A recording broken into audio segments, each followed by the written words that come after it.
देखिए बच्चों, हम लोग बात कर रहे हैं क्वेश्चन नंबर 54, 55 और 56। ये तीनों क्वेश्चन एक ही साथ देख रहे हैं, ठीक है।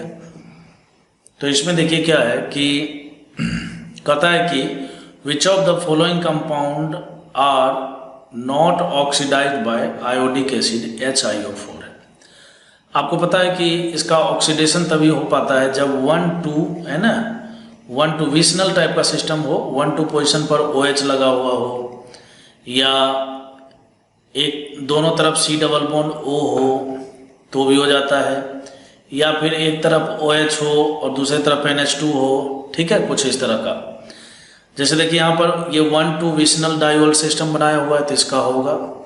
यहाँ से आपको तोड़ देना है और तोड़ने के बाद जो है बेसिकली इसका रूल क्या होता है मैं आपको तरीका भी सिखा देता हूँ साथ साथ। सबसे पहला नंबर तो कंडीशन ये है कि 1-2 डाइवोल सिस्टम होना चाहिए या फिर 1-2 डाइओन सिस्टम होना चाहिए, ठीक है। मतलब C डबल बॉन्ड O भी होगा तो चलेगा, एक में C डबल बॉन्ड और NH2 हो तो भी चलेगा, ठीक है, जो कि आपको 1 से लेकर 4 में दिख रहा है। तो करना क्या होता है कि जहाँ पर 1-2 सिस्टम होता है ना, उस 1-2 सिस्टम में आपको क्या करना है, ऐसे बॉन्ड को तोड़ देना है, ठीक है। तो जब आप बॉन्ड को तोड़ेंगे तो बॉन्ड को तोड़ने के बाद आप जो है जहाँ पर बॉन्ड टूट रहा है ना उसमें आप इधर से भी OH लगा दीजिए, ठीक है, यहाँ से भी आप OH लगा दीजिए और इधर से भी आप OH लगा दीजिए। तो आपको पता है कि एक ही कार्बन पर 2 OH जो है अनस्टेबल होता है, तो बेसिकली ये फाइनली कन्वर्ट हो जाता है C डबल बॉन्ड O में। तो यही रूल बताया जाता है कि यहाँ से बॉन्ड तोड़िए और इसको C डबल बॉन्ड O में और इसको C डबल बॉन्ड O में कन्वर्ट कर दीजिए। यहाँ पर देखिए तोड़िएगा तो क्या हो जाएगा, यहाँ पर तोड़िएगा तो इधर भी OH लगेगा और इधर भी OH लगेगा, ठीक है। तो इस एक प्रकार से ये आपको जो है एसिटिक एसिड बनता हुआ दिख रहा है और इधर से फॉर्मिक एसिड। देखिए यहाँ भी OH लगा दीजिए और यहाँ भी OH लगा दीजिए, ठीक है। यहाँ से देखिए तोड़ दीजिए इसको, तोड़ने के बाद क्या करेंगे, इधर भी OH लगाना और इधर भी OH लगाना, ठीक है। ऐसे देखिए यहाँ पर भी टूट जाएगा, ठीक है, OH हो या NH2 हो दोनों केस में, जैसे C डबल बॉन्ड O और OH हो या C double bond O NH2 हो, दोनों केस में आयोडिक एसिड के साथ ऑक्सीडेशन हो जाता है। इपॉक्सी सिस्टम में भी ऑक्सीडेशन होता है स्टिक मीडियम में। तो बेसिकली यहाँ पर क्या होता है, सबसे पहला नंबर प्रोटोनेशन होके ये बॉन्ड टूट जाता है और फिर एक प्रकार से ये डाइओल सिस्टम बनाता है, विशनल डाइओल, इस तरह से 1-2 OH हो जाता है। तो इसका भी हो जाएगा। देखिए यहाँ ऑप्शन नंबर 6 में जो ये ईथर दिया हुआ है ना, इस ईथर का जो है ऑक्सीडेशन नहीं हो पाता है। मेरे कहने का मतलब यह है कि जब भी एक तरफ OH दिया हुआ और दूसरी तरफ ईथर दिया हुआ हो, ठीक है, साइक्लिक ईथर हो या कैसा भी ईथर हो, तो फिर यहाँ से जो है ये बॉन्ड क्लीवेज नहीं कर पाता है, तो इसका जो है नहीं हो पाएगा। तो कहता है नॉट ऑक्सीडाइज, तो यही अपना करेक्ट आंसर 6 है। फिर उसके बाद देखिए यहाँ पर जो है, यहाँ पर दिया हुआ है बच्चों C double bond O OH है, ठीक है, और उसके बाद जो है यहाँ पर CHO है, तो इसका भी हो जाएगा। यहाँ से आप बॉन्ड को तोड़ दीजिए, ठीक है, और जब आप बॉन्ड को तोड़ेंगे है ना, नहीं इसमें गड़बड़ है।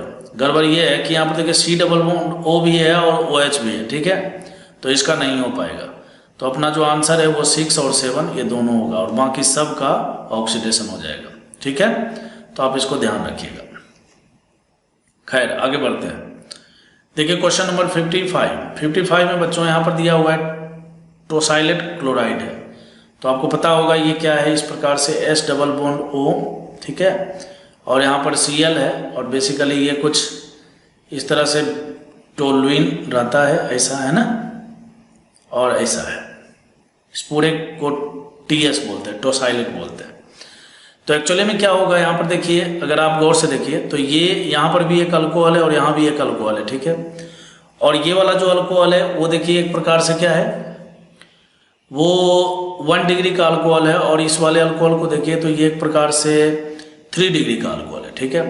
तो 1 डिग्री के अल्कोहल और 3 डिग्री के अल्कोहल में ये यहाँ का भी लोन पेयर एक न्यूक्लियोफाइल के जैसा बिहेव करेगा और यहाँ का भी लोन पेयर न्यूक्लियोफाइल के जैसा बिहेव करेगा, ठीक है। तो सवाल उठता है कि दोनों में से अच्छा न्यूक्लियोफाइल कौन सा होगा। तो स्वाभाविक बात है जो लेस क्राउडेड होगा, 1 डिग्री वाला। तो ये क्या करेगा, यहाँ से ये जो 1 डिग्री का जो न्यूक्लियोफाइल है ये इस सल्फर पर अटैक करके सबसे पहला नंबर ये बॉन्ड खुलेगा निगेटिव के रूप में, दोबारा अटैक करेगा और यहाँ से ये क्लोरीन खुल जाएगा। तो फाइनली जो है ना आपको ये इस प्रकार से कुछ यहाँ पर डबल बॉन्ड, यहाँ पर CH2, ठीक है, और ये आपको OTS के रूप में मिलेगा। ठीक है। ये जो OTS है ये एक बहुत ही अच्छा लिविंग ग्रुप होता है, ठीक है। वो इसलिए क्योंकि आप सोच कर देखिए, अगर आप यहाँ पर O लगा दें और इसको जब आप खोलेंगे तो ये O- के रूप में टूटेगा, तो इसका एनायन देखिए बहुत ही ज़्यादा स्टेबल है। चूंकि इसका एनायन बहुत ज़्यादा स्टेबल है तो स्टेबल एनायन वीकर बेस है ना। एनायन अगर स्टेबल हो तो वीकर बेस, और जितना बेस वीक होगा उतना ही अच्छा लिविंग ग्रुप होता है। खैर, तो कुल मिलाकर बात यह है कि ये बदल गया OTS के रूप में, बदल गया। अब क्या होगा यहाँ पर कि ये जो ऑक्सीजन है ना, ये जो ऑक्सीजन है जो कि एक इंट्रामोलिकुलर अटैक करने के लिए तैयार है, तो ये क्या करेगा, यहाँ पर इस वाले कार्बन पर अटैक करेगा और यहाँ से OTS ग्रुप ब्रेक हो जाएगा। तो फाइनली जो है आपको एक कंपाउंड मिलेगा जो कि आपको ऑप्शन नंबर बी में दिख रहा होगा, ठीक है। इस तरह से आंसर हो जाएगा, ठीक है। और ये जो सॉल्वेंट दिया हुआ है ना HMPT, बेसिकली ये क्या है कि एक पोलर अप्रोटिक सॉल्वेंट होता है। इसका नाम होता है हेक्सामिथाइलिन फॉस्फोरामाइड होता है। फॉस्फोरिक एसिड से बनने वाला ये एक प्रकार से एमाइड होता है, ठीक है। तो ये एक प्रकार से अप्रोटिक सॉल्वेंट है। तो कुल मिलाकर बात यह है बच्चों की यहाँ पर जो है एक इंटरनल अटैक होने वाला है, और उस इंटरनल अटैक की वजह से क्या हो गया, यहाँ पर रिएक्शन का जो रेट है वो बहुत ही ज़्यादा फास्ट हो गया, और फाइनली आपको प्रोडक्ट के रूप में ऑप्शन नंबर बी मिल गया। अब क्वेश्चन नंबर 56 में अगर हम बात करें तो कहता है अननोन कंपाउंड ए जो है ना, क्वेश्चन नंबर 55 में आपको क्या मिला था। तो अभी मैंने आपको बताया ही था, ठीक है, कि चूंकि यहाँ पर जो है ये 1 डिग्री का अल्कोहल है और ये 3 डिग्री का अल्कोहल है, तो 1 डिग्री का जो अल्कोहल है वो एक अच्छा न्यूक्लियोफाइल होगा ड्यू टू लेस क्राउडिंग। समझ गए बात को। तो ये क्या करता है यहाँ पर अटैक करके फिर मैंने सारा मैकेनिज्म आपको समझाया था। तो कुल मिलाकर ये OH जो है ना, यहाँ से क्लोरीन निकलेगा और यहाँ से हाइड्रोजन, ये जो है HCl बना लेगा, और फाइनली जो है ये इसके साथ जुड़कर OTS के रूप में कन्वर्ट हो जाएगा। तो अगर आप गौर से देखिए तो ऑप्शन नंबर ए इसका करेक्ट आंसर है, ठीक है।